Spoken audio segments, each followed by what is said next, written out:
Minsan na nga lang manalong Washington Wizards, nagkaroon pa ulit ng kaaway dito si Jordan Poole. Pagkakataon na to dito naman kay Stewart ng Detroit Pistons. Happy na si Jordan Poole, nanalo din ng Washington Wizards. Eto na, laban na dito sa Eastern Conference ng dalawang kulelat na kupunan, ang Washington Wizards at ang Detroit Pistons. Ang parehong kupunan na to ay mayroong standing na 2-14 win-loss record.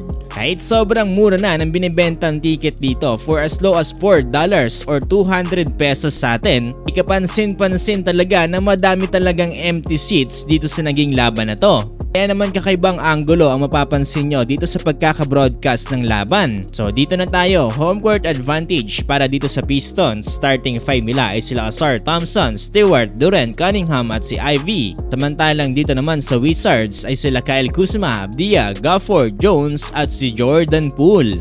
Well, opening quarter, magandang panimula dito ng Detroit Pistons dahil umabot kasi sa 6-0 run ng score mula sa magkakasunod na puntos dito nila Jaden Ivey, Cade Cunningham at Ausar Thompson. Sagot naman yan dito ng Washington Wizards under 8-minute mark mula dito sa tres ni Abdiya at sa fake jumper dito ni Jordan Poole.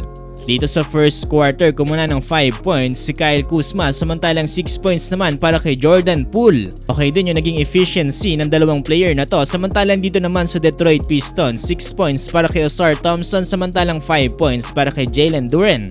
At tapos ng first quarter, 31-27 lamang ang Wizards. Second quarter, ganda ng panimula dito ni James Wiseman. Kumuna kagad siya ng 4 points para dito sa Detroit Pistons. Isa dyan isang slam dunk at layup dito sa ilalim. Pero mas masakit ang binalik dito ng Washington Wizards mula sa back-to-back 3 dito ni Gallinari at Abdiya. Ganda pa ng play na ginawa dito ng rookie ng Wizards na si Bilal Coulibaly para dito sa isang end-one play. Autakan dito si Duren. Buhat naman dito sila Ausar Thompson at Cade Cunningham para dito sa Detroit Pistons. Halos silang dalawa lang kasi yung gumagawa dito para sa kanilang team. Samantalang dito naman si Jordan Poole kumana ng 4 points dito mula sa free throw at isang floater. Tapos ang first half, lamang pa rin ng Wizards 57-54. Mayroon ng 10 points para kay Jordan Poole.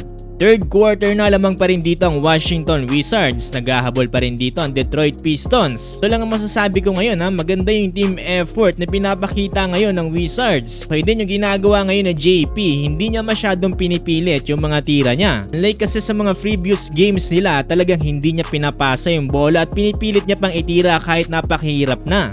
Under 9-minute mark, patuloy ang magandang opensa na ginagawa dito ng Wizards. Dinudurog ang ilalim ng Pistons. Grabe din yung ginawa dito ni Kyle Kuzma sa third quarter. Kumana lang naman siya ng 18 points. Samantalang ito naman si Jordan Poole, 0 out of 1 from the field pero okay lang yan. Dahil nakatulong naman siya sa ibang paraan. Pero mukhang hindi lang sa Milwaukee Bucks mainit itong si Jordan Poole, pati ata dito sa Detroit Pistons. Katulakan kasi dito si JP at Stewart. Nagalit nga rin si JP dito sa referee dahil siya pa ang tinawagan ng technical foul.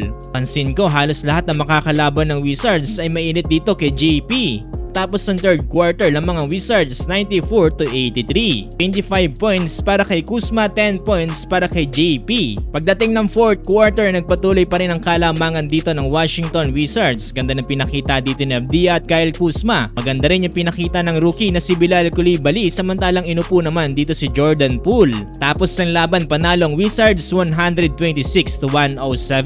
At tapos na rin ang sumpa. Ang una dyan si Kyle Kuzma with 32 points na sinusundan dito ni Abdiya with 16 points. Samantalang Jordan Poole naman 10 points na merong plus 10 sa plus and minus. Mukhang first time to mangyari sa kanilang last 8 games. Pistons naman, nanguna dyan si Cunningham with 26 points.